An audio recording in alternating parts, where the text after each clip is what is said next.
And without further ado, I'm going to introduce Jill. Jill Fritz is the Wildlife Protection Director at the Humane Society of the United States in Gaithersburg, sorry, I'm just butchering that name, in Maryland, focused on the passage of state laws and regulations to end wildlife killing contests.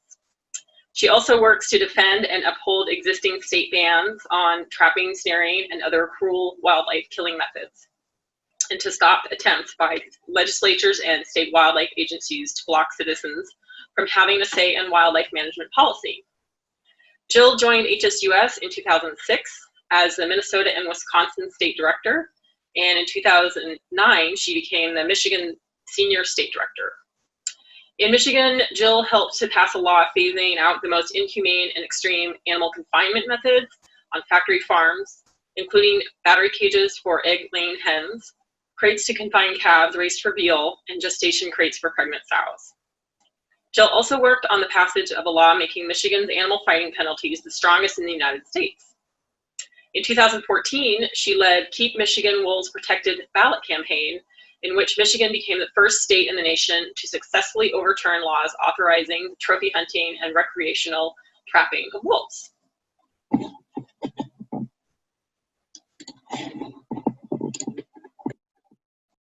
I'll go ahead and share my screen.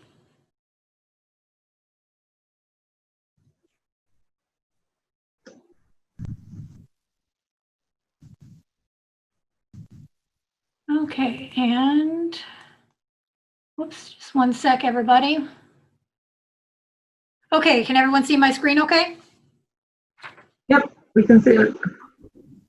Well, thank you very much. As she said, my name is Jill Fritz. I'm a director in the Wildlife Protection Department at the Humane Society of the United States. I work at our main office in Maryland. So I'd like to acknowledge that we are on the traditional land of the Accohannock Indian tribe, the Assateague Peoples tribe, the Cedarville Band of Piscataway Indians, the Nasuwawash Band of Indians, whose chief is Donna Wolfmother Abbott, the Piscataway Conoy Confederacy and subtribes, the Piscataway Indian Nation, the Pocomoke Indian Nation, and the Youghiogheny River Band of Shawnee Indians past and present, and honor their ancient heritage in the land itself. So I'm going to be talking about wildlife killing contests and want to warn you that there are going to be some extremely graphic and disturbing images and video in this presentation. But as you'll see, it's because advocates are exposing this cruelty to the world that more and more states are taking action to stop it. So thank you in advance for your patience and for your bravery as we get through this together. And also please remember, just keep in mind that we're making significant progress on this issue. Our mission at the Humane Society of the United States is to fight for all animals. And we do it by taking on the big fights against all forms of animal cruelty. With our millions of supporters, we take on puppy mills, factory farms, trophy hunting, animal testing, and other cruel industries. And with our affiliates and our animal rescue team, we rescue and care for thousands of animals and provide hands-on animal care services.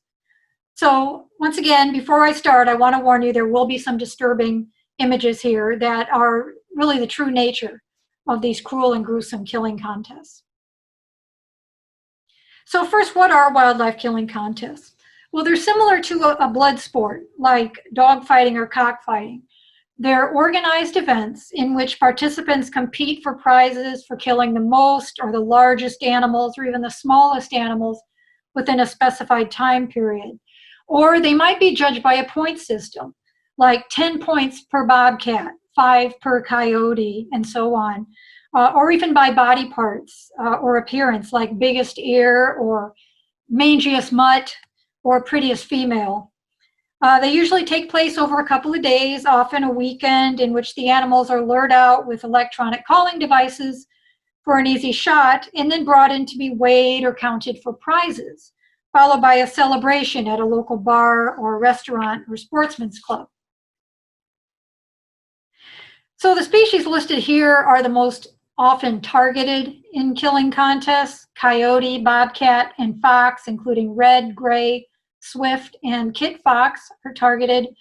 In some cases, even cougars, particularly in Texas, where they're an unprotected species, and then wolves in a couple of cases as well. So this is just a current snapshot of wildlife killing contests that we've found across the United States. As you can see, they're widespread. The red markers are events that target native carnivore species, and the brown markers are non-carnivores, like squirrels or prairie dogs. The yellow markers here are contests that no longer take place because the states have since banned them, which I'll talk about more in a minute. So mainstream companies like Nikon and Swarovski Optic have sponsored killing contests. And of course, other sponsors include local bars, restaurants, hardware stores, chambers of commerce, convention and visitors bureaus, social organizations like the American Legion, the VFW, 4-H, and countless volunteer fire departments. And these are just some examples of the prizes that you will see often in killing contests. Most often it's the cash pot of the entrance fees or the registration fees for the contest that is distributed to winners. But prizes also include the calling devices and rifle scopes, spotlights, and other equipment donated by the manufacturers, who are most often the sponsors of these contests. As you can see, for whatever reason, 2 Indiana contests have particularly violent names, Coyote Slam and Coyote Crush. There's also an Eastern U.S. Predator calling championship that covers all states east of the Mississippi. And there are also a couple of national killing contests as well. Even AR-15 rifles are given away as raffles or as prizes in these contests. As you can see, several examples here around the country. So now I'm going to show you footage from some of our investigations. And once again, please be advised it is graphic and disturbing. The HSUS has done 4 investigations of wildlife killing contests. Our first was in 2 contests that took place in upstate New York and in Barnegat, New Jersey in 2018. In the upper right-hand corner, you'll note that the objects in the mouths of the coyotes and the foxes are markers distributed by contest organizers right before the start to discourage cheating. And some also threaten to take body temperatures of animals brought in because they claim that participants might try to pick up roadkill coyotes throughout the year and just stick them in their freezer until the next contest. And organizers have also threatened to make participants take a lie detector test as well. Fur buyers, as you can see in the bottom right, are sometimes present at these contests, but the high-powered weapons that they use often inflict really gruesome wounds on the animals, rendering the pelts useless many times. And many of you are likely familiar with the tactics used by fur trappers and fur farmers to avoid damaging the pelts of the animals for sale. But no such considerations are given in these contests when they're racing to kill as many animals as possible in just a day or 2. In 2019, we did an investigation of the Young Farmers and Ranchers Coyote Killing Tournament in Burns, Oregon, sponsored by the Oregon Farm Bureau. And in early 2020, we investigated a killing contest billed as one of the largest in New York State, and it also covered 6 counties in Pennsylvania. Coyotes were found tossed inside and outside a dumpster after they were weighed for prizes. The contest was in early February when female coyotes are pregnant. And when talking about a heavy female killed in the contest, a participant told our investigator, quote, "She might be right full of babies too, you know." He went on to tell the investigator that an obviously pregnant female coyote had been cut open at the event and, quote, "The babies already had hair on them. They were ready, you know." So New York advocates are working on legislation to ban these killing contests in their state, which also target red and gray fox, bobcats, squirrels, woodchucks, rabbits, and raccoons.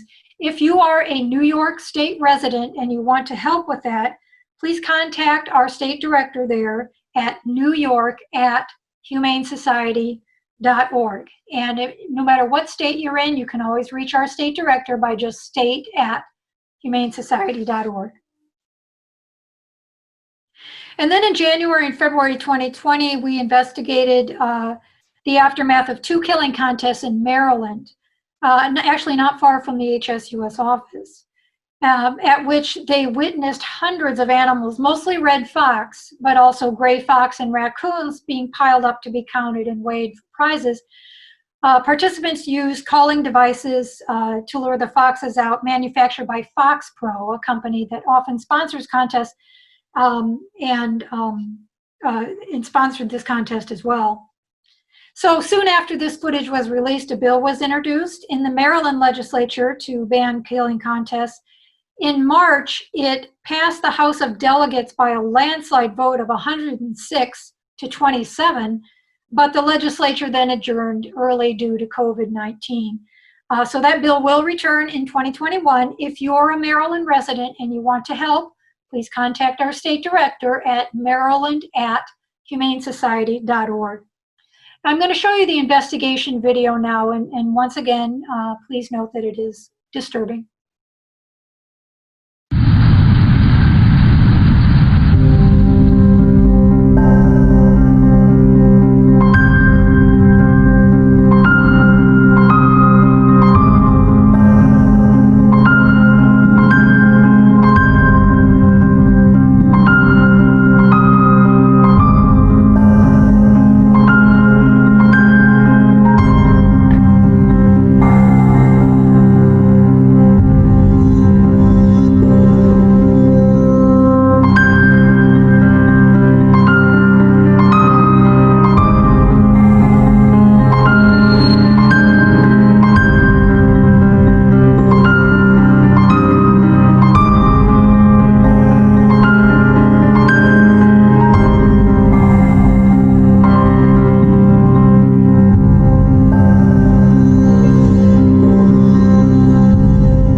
So in our New York and our Maryland investigations, children were seen milling around and playing among the piles of dead animals, even helping to carry them to be weighed.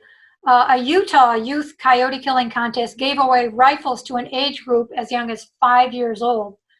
The bottom photo you see here was taken at the Coyotes for Kids tournament in Illinois.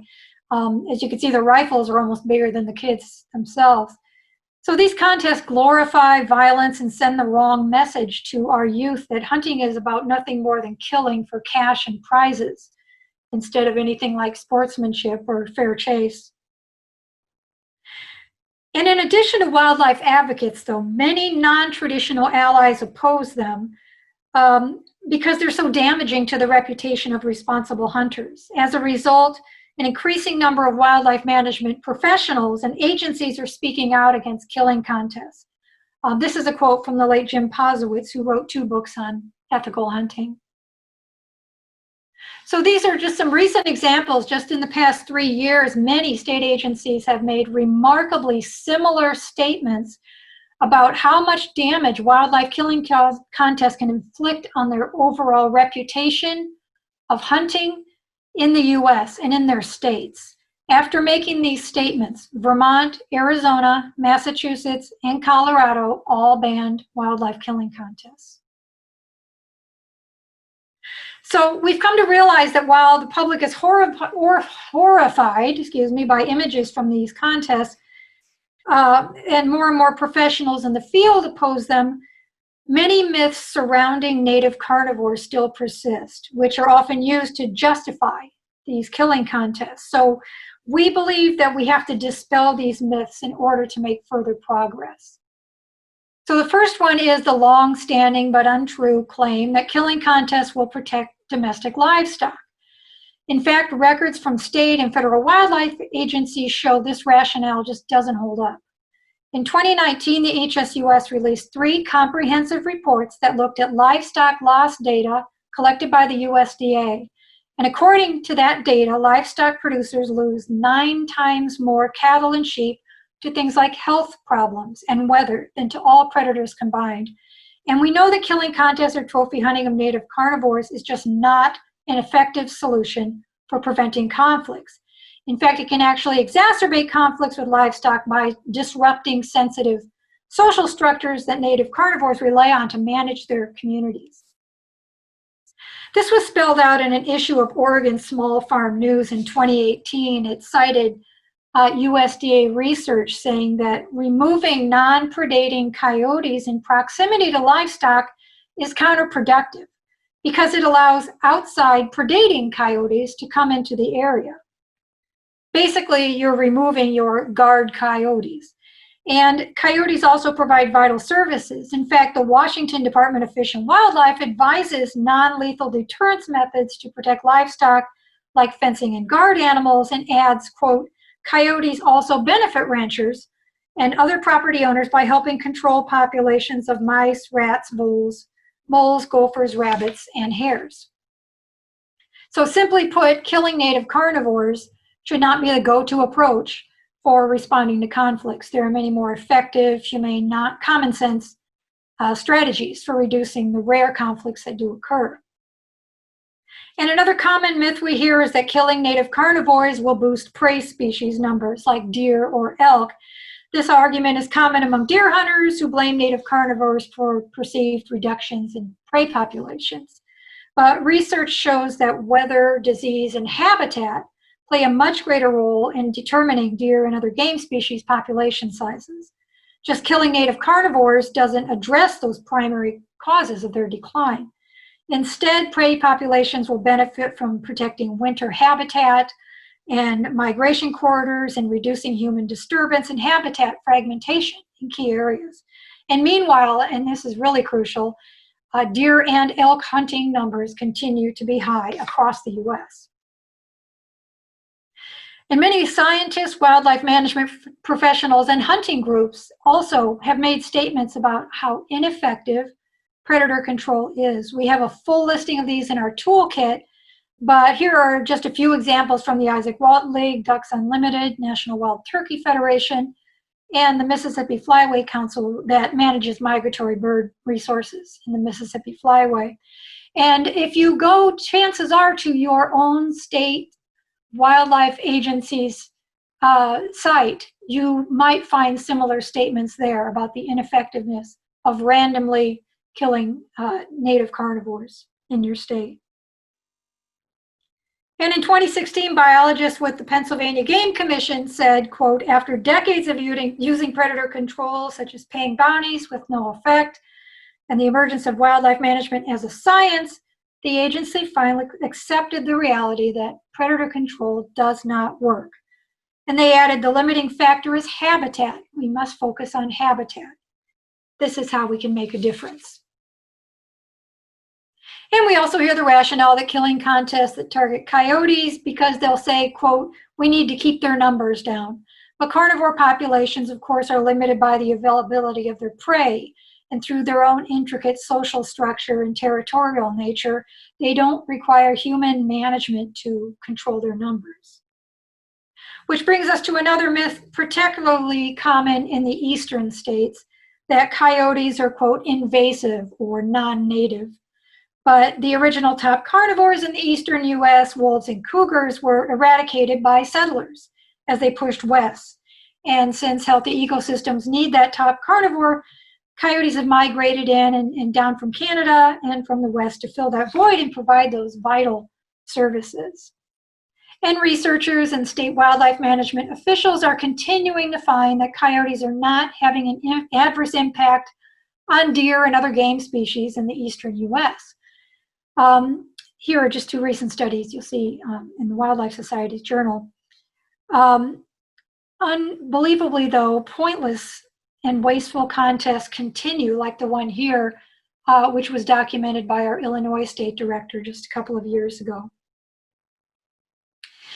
And of course, killing carnivores does not protect people and pets. Any native carnivore conflicts with humans are extremely rare, and a person, of course, is much more likely to die from a lightning strike than a native carnivore. And just seeing them, native carnivores, in their natural habitat is not a cause for concern and is not a justifiable reason for having a killing contest or other random lethal predator control. So here's where we are now. Since 2014, 6 U.S. states have banned or restricted wildlife killing contests. Some were banned by state legislatures in Vermont and New Mexico, and in other cases, they were banned by the state wildlife management commissions, as in California, Arizona, Massachusetts, and Colorado. And very exciting, the Washington Fish and Wildlife Commission is expected to vote on its own proposed ban on wildlife killing contests in early September, in just a couple of weeks. So now we're going to cover how to take this information and put it into action. If your state has not yet banned wildlife killing contests, please download our toolkit at humanesociety.org/killing contests toolkit. And please note that contests is plural. You'll find lots of tips and templates to help you work on policy at the state level, to contact organizers to ask them to cancel killing contests, and sponsors to ask them to no longer sponsor them. You'll also find many more resources, such as how to do research on killing contests, organize efforts in your state, details on the current laws and regulations that ban wildlife killing contests, and even sample testimony and tips on how to deliver it to legislative committees and commissions. And then we ask that you please contact your HSUA state director, who you can find at humanesociety.org/state directors. Or you can reach any of them, like I said, at state@humanesociety.org. So Oregon at humanesociety.org, South Carolina at humanesociety.org. This is a crucial step because this is a priority issue for our organization, and chances are your own state director is already hard at work on this issue in your state. So to avoid duplicating efforts, that's why we're encouraging you to reach out to your HSUS state director to find out what's happening already in your state. And the HSUS also partnered with Project Coyote to form the National Coalition to End Wildlife Killing Contests. So we encourage you to visit that website, and you'll find many helpful resources and tools to take action. We have now 50 member groups, and the list seems to be growing daily. If you're a part of a wildlife focus group or you know of one, you can apply to join the coalition on a form right at that website, which is projectcoyote.org/end killing contests. Now I just wanted to give a brief update on the status of the Great Lakes wolves, to kind of change topics a little bit. We're hearing from other great speakers at this conference about wolves in western states, but my experience lies with the Great Lakes wolves, so I'm just going to focus on that for today. So as many of you may know, most of the wolves in the lower 48 state are in the Great Lakes states of Minnesota, Wisconsin, and Michigan, as you can see in this map by the awesome Wolf Conservation Center. And they weren't reintroduced there either. They were there all along. Although they were almost wiped out in the early 1900s, a few wolves remained in the northeastern corner of Minnesota. And after those states stopped killing them with bounties and eradication programs, and they were placed on the endangered species list in 1974, they started to recover naturally and began to emigrate back through Wisconsin and into Michigan's Upper Peninsula. I also wanted to point out the importance of the wolf to the Ojibwe peoples of the Great Lakes region. The Ojibwe tribes call the wolf Maingan, or brother wolf, and the wolf is an essential part of their creation story. And about that, I will just say that it was remarkable for me listening yesterday to Noel tell the story from the Suquamish tribe about their wolf stories, and the remarkable similarities in how those stories end. That basically they are told that whatever happens to one, whatever happens to man, will also happen to brother wolf. But Ojibwe tribes across the Great Lakes region, Minnesota, Wisconsin, and Michigan, fought hard against the trophy hunting, trapping, snaring, and hounding of wolves in the Great Lakes after they were delisted in 2012. But of course, they were completely ignored. Just last weekend, the Minneapolis Star-Tribune featured a review of this new book, The Wolves Trail, an Ojibwe story, which is a good reminder of this. And I also recommend, if you get a chance, to visit the site of PBS Wisconsin and watch the film Mayengan, Brother Wolf. It's really enlightening and features many of the Bad River Band of Lake Superior Chippewa tribes. So Minnesota has the most wolves, current population of about 2,500, maybe more at that time. But a 2012 survey by the Minnesota DNR found that Minnesota citizens oppose wolf hunting and trapping by almost 5-1. However, in 2012, when wolves were delisted, the state authorized a vicious and destructive wolf hunting and trapping season through 2014, anyway, when a lawsuit by the HSUS and other groups put all the Great Lakes wolves back on the endangered species list, where they remain today. But since then, the state has a new governor who has expressed opposition to recreational wolf hunting and trapping, and a bill preventing it came very close to passing in the last legislative session. And recently, the Minnesota DNR convened a Wolf Plan Advisory Committee to update its wolf management plan. And we're glad to say that it has 3 groups who are squarely in the wolves' corner. Colette Atkins from the Center for Biological Diversity, HSOS Minnesota State Director Christine Coughlin, and Joseph Wolf with the Minnesota group Howling for Wolves. And they're already meeting and discussing a path forward. And in Wisconsin, a 2013 Mason-Dixon poll of the state's registered voters found that by a margin of 9-1, residents opposed the use of traps, bait, and packs of dogs to kill wolves for sport. And a 2014 Wisconsin DNR survey of nearly 9,000 residents heavily weighted to rural areas found that the vast majority value their wolves and they don't want to see them trophy hunted or trapped. And this was just a story a couple of days ago by longtime Milwaukee Journal-Sentinel outdoors writer Paul Smith, who breathlessly related a recent wolf sighting during a road trip, saying that he felt as rich as a lottery winner to have crossed paths with the wolf, and that wolves are an undeniable asset to the state's ecosystem. However, if wolves are delisted, Wisconsin law mandates a wolf hunting, trapping, calling, baiting, and hounding season to begin. And its 1999 wolf management plan sets a management goal of 350 wolves outside of Native American lands, with no scientific rationale whatsoever. So the current Wisconsin wolf population is between 914 and 978 wolves. It would have to be reduced to 350 for no good reason. So the Wisconsin DNR is now in the process of updating its wolf management plan and addressing that egregious population goal, and wolf advocates are engaging with the DNR on that now.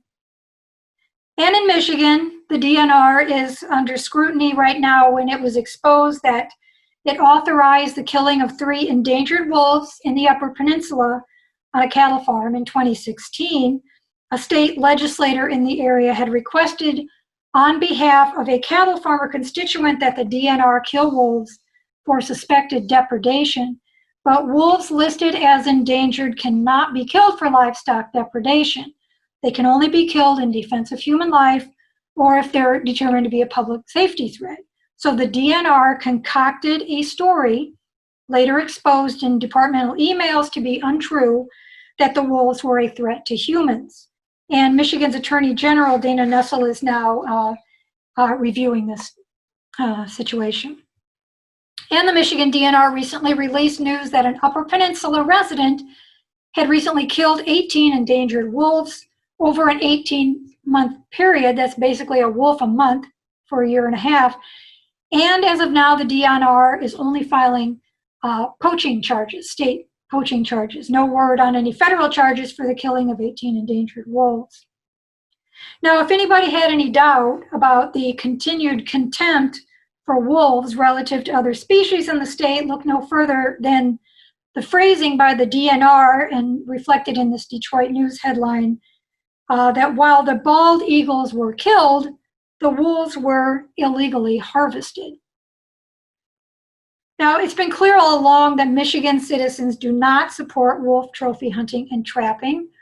first in polls by Michigan State University, and then at the ballot box in 2014, when as a result of the Keep Michigan Wolves Protected campaign, while the ink froze in our pens as we collected nearly 500,000 voters' signatures, citizens overturned 2 laws designating wolves as a game species and authorizing a trophy hunt.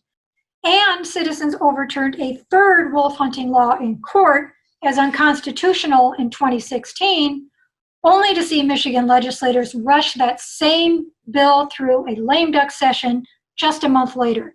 And this time they did it late at night and deliberately did not give the required public notice for committee hearings, so the public could not register their objections. As the Lansing State Journal pointed out, it was a clear case of circumventing democracy and ignoring voters. But Michigan citizens and their veto referendum votes that had been certified by the Bureau of Elections in 2014 were ignored again, and it was signed into law, returning wolves to game species status in the state. So going back to that Detroit News headline, by saying these wolves were just, quote, illegally harvested rather than killed, the Michigan DNR is sending a clear signal that wolves are indeed a game species that they have every intention of harvesting by trophy hunting and trapping once they're delisted and returned to their eager hands. But speaking of the proposed delisting of wolves in the lower 48 by the U.S. Fish and Wildlife Service, outside of Arizona and New Mexico, that is, the public comment period closed last July, a year ago, and we joined with a broad coalition of groups, Defenders of Wildlife, Endangered Species Coalition, Earth Justice, Credo Action, National Resources Defense Council, Wild Earth Guardians, Sierra Club, Animal Welfare Institute, League of Conservation Voters, Born for USA, Western Watersheds Project, to issue a release pointing out that 1.8 million Americans had submitted comments opposing wolf delisting, in addition to 86 members of Congress, 100 scientists, 230 businesses, and 367 veterinary professionals. And our release also pointed out that a peer review of that proposed delisting contained numerous errors and came to a predetermined conclusion that was not even supported by its own science to remove federal protections for wolves. But aside from that, we have not heard any more since then if or when the U.S. Fish and Wildlife Service will be delisting wolves. So on that happy note, I'll be happy to take any questions.